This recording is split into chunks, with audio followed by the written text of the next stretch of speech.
Nagaa Waaqayyoo Waaqa jiraataa inni dhumaaf darba hin qabne hunduma keessaniif haa ta'u. Hordoftoota yuutuubii Alamii Mokonnon jedhu jalatti argamtan hunduma keessaniif nagaan haa ta'u. Egaa warri sabiskiraayib gootanii fi laayik sheerii gochaa jirtanis akkasuma warri otoo sabiskiraayib hin godhinis jirtan sagaleen koo kasin bira ga'u hunduma keessaniif nagaan haa ta'u jechuun jaaladha. Nagaa kottaan sudaan obboleettii kiyya halee koongireeshin baga gammaddee baga Waaqayyoo si gammachiisee bu'aa bahii kam keessa yoo dabarte baga carraa kana argattee baga milkoofte siin jechuuti nan jaaladha. Ammas gara fuulduraatti akka ati milkooftu akka ati hojii gurguddaa irratti hojjettu abdiif amantii guutuutiin hin qaba. Akkasumaanis si bira nan jira jabaadhu siin jechuun jaaladha. Jabduu koo jabaadhu. Baga gammaddee gammachuun kee gammachuu kooti siin jechuun jaaladha. Tolee ani asirratti yoon goolabee gaafii obboleettii keenya Alamituun na gaafattetu jira. Gaafii kee si deebisuudhaaf amma Waaqayyo na gargaare qophii xumureeti nan jira. Egaa gaafii kana nan yaala. Jalqaba irratti akkas jedha. Gaafii tokkoffaanii alee bakka itti dhalattee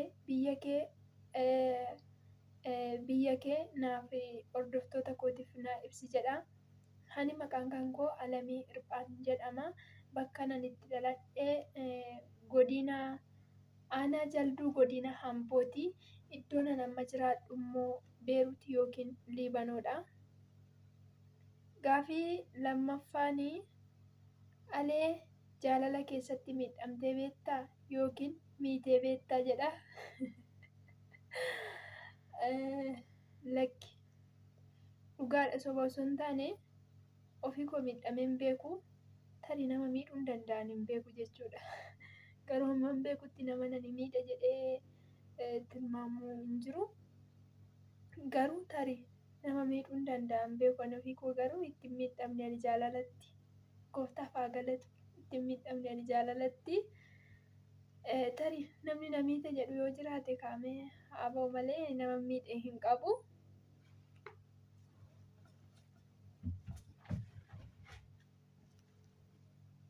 Ani nama miidhe hin qabu jedheeti nan yaada. Gaafii sadaffaan akkas jedha. Yeroo daa'imummaa kee muka duwwaa deemtee osoo hin sobin jedha.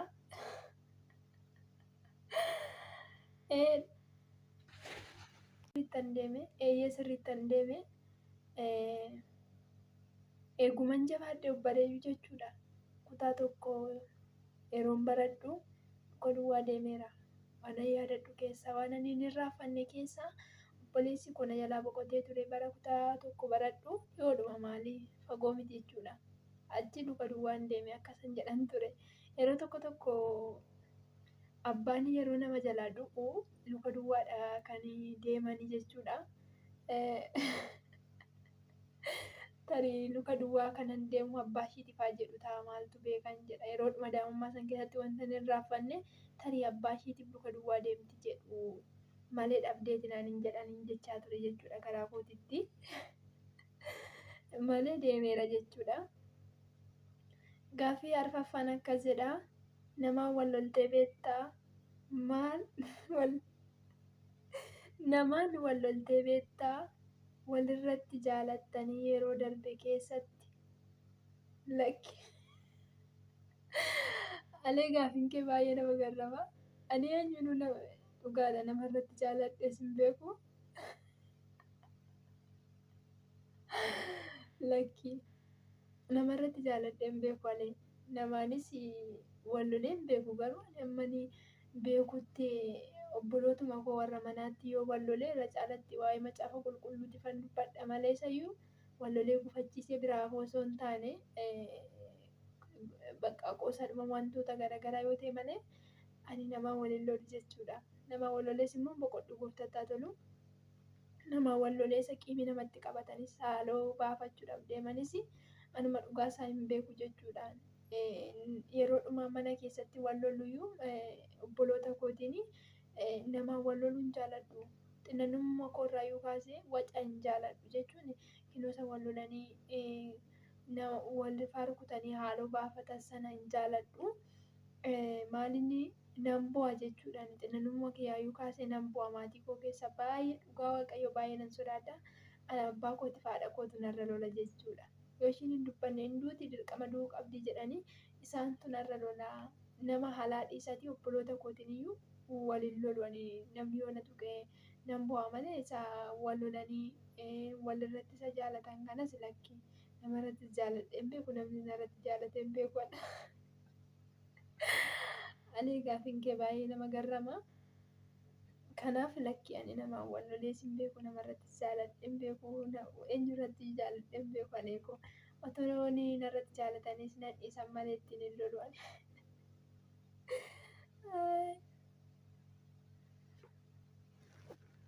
Gaaffii shanaffaan akkas jedha. Abbaa warraa kee nama akkamii osoo si ta'ee yaadda yookiin immoo jaan kee naan jettee jirti. Ani ammaaf abbaa manaa hin qabu. Boodatti immoo mana argadhadeeti na yaada.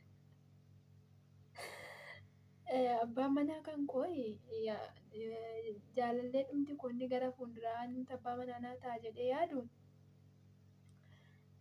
Tokkoffaa irratti nama sodaa waaqayyoo qabu. Nama sodaa waaqayyoo qabu jechuun nama waaqayyoon sodaatu jechuudha. Namni kamiyyuu sodaa waaqayyoo qabaate wanta kamiyyuu wanti hundumtiyyuu salphaadha. Inni jalqabaa nama sodaa waaqayyoo qabu, nama na jaalatu, nama na kabaju, nama maatii koo kabaju, nama hiriyoota koo kabaju, nama amanamummaa qabu. Nama akkanaa yoo ta'e ulaagaa biraa kan irraa hin barbaadu. Qabeenya, makiinaa, konkolaataa, bajaajii, mana waan akkana kanaa hin barbaadu. Walitti dhufnee waan ranneetu tokko jennee zeeroo irraa kaanee wajjiniin ijaarrachuutu natti tola. Maaliif jennaani yoo qabeenyadhaan yoo dursa qabeenya qaba ta'e akka waan qabeenyaa sanaan na biteetti ilaala waan ta'eef iyyuu tokko jennee zeeroo irraa kaanee wajjiniin guddachuu naa wayyaa. Kanaaf iyyuu ulaagaan irraa barbaadu inni jalqabaa waaqayyoon sodaachuu, na kabajuu, na jaalachuu, maatii koo kabajuu, hiriyoota koo kabajuu, amanamummaa qabaachuu.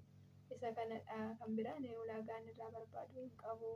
Otoo akka kana naa ta'e gaariidha jedhee yaada. Gaaffii ja'affaan immoo baay'ee nama kolfisiisa.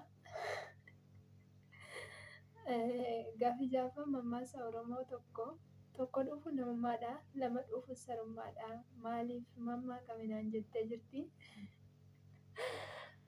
Egaa mammaaksi afaan Oromoo kan mammaakamuu fi yeroo qofaatti mammaaksa afaanii kamaa mammaaksi afaan Oromoo baay'ee isaa hiikaa gurguddaatii qaba. Tokko dhufu namummaadha jechuun namni tokko dogoggora isaa sanitti arras deebi'ee dogoggora tokko dogoggoruun isa tokkoffaa sanarraa argee sirreeffachuutii danda'a. Namni tokko kufee ka'uu ni danda'a jechuudha. Garuu immoo isuma kaleessa dogoggore sana deebi'ee dogoggoree hojjeta taanaanii sarummaadha jechuudha. Sareenis akkuma bakkuma kaleessa argamtetti deebitee argamti. Waanuma kaleessa irraa dhoowwanitti deebitee faa nyaatti jechuudha. Kanaafiyyuu namni sunii fi sareen sun wanta gargar jiraniifiti jechuudha. Kanaaf tokko dhufuun namummaadha. Lama dhufuun immoo sarummaadha kan jedhamee mammaakame. Mammaaksi kun akka kana natti fakkaata. Egaa hiikasaa guutummaatti yoonii kutii baadhee akka kana jedheeti nan yaada. Gaaffiin obboleettii koo na gaafattee isuma kana jedhaa isuma kanadha kanatti na gaafattee guddaa isaa ulfaadhu. Egaa deebiin akkasii deebii abdii fi amantii guutuun qaba. Jabaadhuu gooftaas wajjin haa ta'u. Hordoftoota obboleettii kiyyaa Alamii Mokonnon hundumti keessanuu akka hordoftanii irraa barattan barnoota gurguddaa dabarsiti. Obboleettiin kun baay'ee cimtuu jabduudha. Waaqayyo bara kana keessatti nama nu kaasedha. Kanaaf hordofuu hin dagatina. Akkasuma yuutuubii chaanaalii ishii sabiskiraaybii, laayikii, sheerii godha. Kanaaf obboleettii kana jajjabeessaa. Waaqayyo isin wajjin haa ta'u. isinan jaaladha, isinan kabaja. Turtii gaarii naa qabaadha. Obboleettii kiyya Alamiitu Guddaasaa eebbifamii gara chaanaalii keetti na waamtee gaafii babbareedaa akkanaa naa dhiyeessuu keetii fi Guddaasaa galatoomii. Ammas gara ittaanuuttis akka wajjiniin gaafii deebii babbareeda geggeessinu abdiif amantiin qaba. Jabaadhu, Gooftaan si haa gargaaru. Eebbaaf ta'a. Ulfaadhaa.